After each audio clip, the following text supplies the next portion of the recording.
आसंता जनवरी मासरे MBC TV आनुकूल्य अनुष्ठित होगाक जाउछि सारला विश्व भाषा सम्मेलन। इस सम्मेलन संपर्क में आलोचना आम भेटिलु दिल्ली विश्वविद्यालय प्रोफेसर प्रकाश चंद्र पट्टनायक को। आसंतु सुनिबा विश्व भाषा सम्मेलन संपर्क में तांकर वार्ता कौन।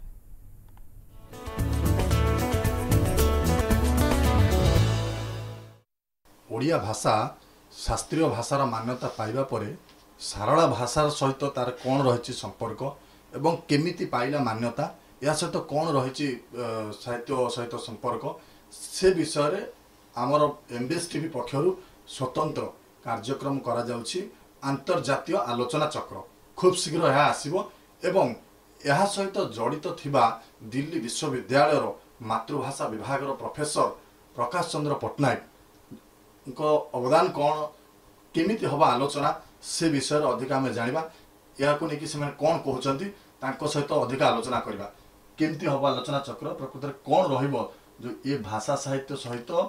सारला साहित्य संपर्क केमती जड़ित होइछि ए आगु केमती जीवो ये आलोचना चक्र कौन लक्ष्य नहीं होछि। आपण दुईटी कथा कहले गोटे होछि ओडिया भाषार शास्त्रीय मान्यता आ गोटे होछि सारला साहित्य रो अवदान कौन ओडिया भाषार मान्यता शास्त्रीय मान्यता पाइबारे। प्रथम कथा है आम समस्ते जानी जे ओडिया भाषा शास्त्रीय मान्यता पाइला एवं प्रथम भाषा भारतीय आर्य परिवार प्रथम भाषा संस्कृत परे जहाँकि शास्त्रीय मान्यता पाइला आ से बहु प्रकार आयोजन करा जाइथिला भित्ति प्रबंध उपस्थापित करा जाइथिला। मोर भूमिका थिला मु केंद्र सरकार तरफ तार मूल्यांकन करी मोर उपस्थापन करी किंतु जड़े ओडिया भाव में मत दुईटी भूमिका नवाक पड़ता गोटे हूँ तार मूल्यांकन करवा आउ गोटे है जड़े ओडिया भाव में तार वैशिष्ट्य कौन ओडिया साहित्यर प्राचीनता वैशिष्ट्य ये सब देखा। तेबे आपण जो सारला साहित्य कथा कहते एवं सारला साहित्य कहले मुख्यतः आम सारला महाभारत को ही समस्त सम्मुख को आनती ताहला जितेबाला ओडिया साहित्यर प्राचीन भाव देखा जिते आम 2000 वर्ष पुराणा कहले मध्य जदि एक साहित्य रूप में कौन आसी थाए लिखित साहित्य रूप में ता हूँ सारला साहित्य आउ सारला साहित्य मध्यरु जेते कृति सारलांकर सारला महाभारत। तेणु ए संपर्क में जदि आलोचना चक्र हुए बहु आलोचना चक्र बहु विश्वविद्यालय या भितर कर किंतु एपर्यंत अंतर्जातीय स्तर में कौन आलोचना चक्र है आउ निश्चित भाव व्यक्तिगत भाव में बहुत खुशी एवं उत्साही मध्य कारण एमबीसी टीवी तरफ ए प्रकार एक आयोजन करने को आपण मैंने जाउछंती। अंतर्जातीय स्तर में हबार उद्देश्य है जे केवल ओडिया नुहे सारला महाभारत भली एक इम्पोर्टेंट टेक्स्ट जोटा को अंतर्जातीय स्तर में ग्रहण करा जाई पारे ताहा समस्त को गोचर को आनिबा। ओडिया माने समस्ते जानती महाभारत विषय आ महाभारत कहले ओडिशा रे संस्कृत महाभारत कथा कह जाए नहीं सारला महाभारत कथा कह जाए किंतु ओडिशा बाहर मध्य जो माने अच्छंती से माने केमिति आकृष्ट होई सारला महाभारत उपर गवेषणा करेंगे आ ताहा परोक्षरे ओडिया शास्त्रीय मान्यता पाई सेमानकर अवदान होइक रहिबो। एहा ही हला उद्देश्य। एथिपाई आपणक टेलीविजन जो प्रकार उद्योग करुछि मु व्यक्तिगत भाव में ताको समर्थन करुछि एवं प्रतिश्रुति मध्य जोछि जेते बेले मोर किछि उपयोगिता दरकार मोर किछि भूमिका से आपण माने चाहिए मु निश्चित भाव में करी आ केवल शुभकामना करुछि जे जेते शीघ्र आपणकर ये आयोजन सफल हो। आगामी पीढ़ी कथा जदि कहबा ये आलोचना चक्र सेमानक पई केते सहायक होई परिबो निश्चित भाव में कारण वर्तमान मध्य लोक महाभारत जानते आम केवे कहवा नहीं जो महाभारत जानी नहीं किंतु जदि महाभारत पढ़ा कथा उठे ताहले जहाँ को पचारे आपड़ जानवे कहीं महाभारत पढ़ी ना किंतु महाभारत जानते तेणु जदि ता भितर किसी लोक आकृष्ट हो पढ़ा आरंभ कले एवं ता भितर आलोचना करने आरंभ कले गवेषणा करने आरंभ कले बा परवर्ती लेखक माने सेठू किछि निर्यास नहीं तांकर लेखा को आहुरी रुचिवंत कर पारे ताहले निश्चित भाव में आपणकर उद्योग सफल हो। डिजिटल दुनिया डिजिटल युवक एवं युवपीढ़ी प्रकृत सहायक हम निश्चित भाव में कारण सारला महाभारत केवल एक साहित्यिक ग्रंथ भाव में नि जाए नहीं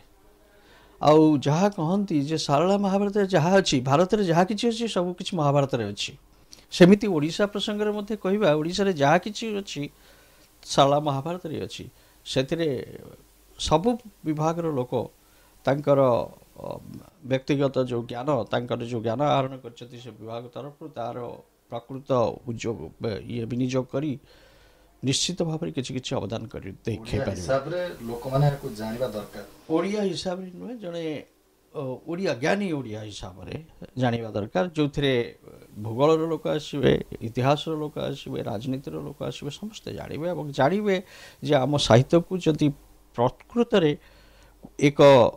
लेखक अवदान रही ओडिया साहित्य को सबुठ बेसी आउ एक ग्रंथर सी हूँ सारला महाभारत आ से सारला महाभारत एक उन्नत महाभारत ही रही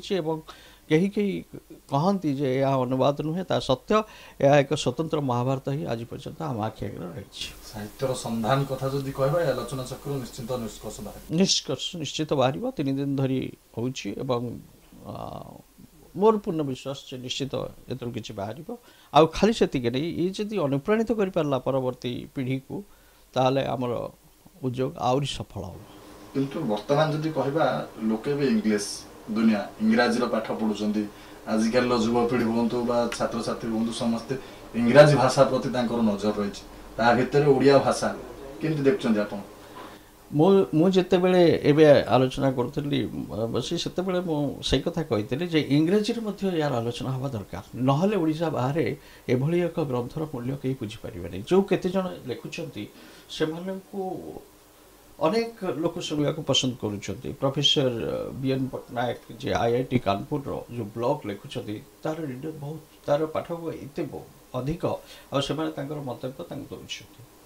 तेणु जदि सी होती इंग्राजी प्रोफेसर भाषा तत्व में गवेषणा और सी ब्लॉग लिखुंट इंग्राजी सारला महाभारत ताकू अन्य माने पढ़ी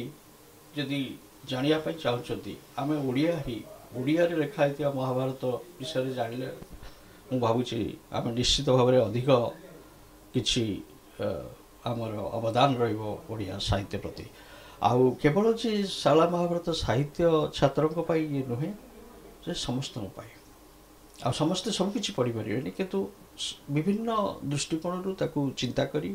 आलोचना करी परिबे आ ता भितर जहाँ निष्कर्ष बाहर समस्त काम लगे ओडिया भाषा आ जदि अन्य भाषा देखिबा सबुठ गोटे गुरुत्व भाषा एवं सबुठ लोक कहते सहज कथा किंतु आम भाव जहाँ कष्ट गोटे सबुठ नहीं भाषा देखिए देखंतु भाषा होची समस्त मूल्यवान एवं सब भाषार स्थान समान आम अनेक समय कहू ये भाषा मधुर से भाषा तिक्त से भली किसी नहीं भाषा 500 लोक कहतु 5 कोटी लोक कहतु भाषार मूल्य समान ओडिया भाषार स्थान ओडिया मान पाखे निश्चित भाव में से समान धर्म जहाँ इंग्रेजी भाषा करुच्ची जहाँ हिंदी भाषावासी पाखे हिंदी भाषार जो मूल्य ओडिया भाषावासी पाखे ओडिया भाषार मूल्य बाकी रहा ओडिशा बाहर कौन से तो सब भाषार परिस्थिति से तमिलनाडु बाहर तमिल भाषा अवश्य तमिल विदेश में भी अच्छी किंतु अन्य जेकोसी भाषा हो से प्रदेश बाहर तार स्थान से समान ओडिशा भितर जो देखिबा अन्य भाषार प्रवेशता अधिक किंतु अन्य राज्य रे ओडिशा कथाटा बेसी नाही ना ना ना से नहीं सब भाषा रे अच्छी कारण आमर सिचुएशन होची आम द्विभाषिक आम द्विभाषिक ना आम बहुभाषिक आम जिते चेष्टा कले भी शुद्ध ओडिया जहाँ कहते कहते कहीपर ना आ जदि कहले तक कहीं शुणवे भी नहीं तेणु निश्चित भाव में इंग्लिश शब्द आसो हिंदी शब्द आसो भाषा भितर द्वारा भाषार किसी क्षति हुए नहीं भाषा निश्चित भाव में बर निजक उन्नत करे मो भाषा सब प्रकार शब्द को व्यवहार कर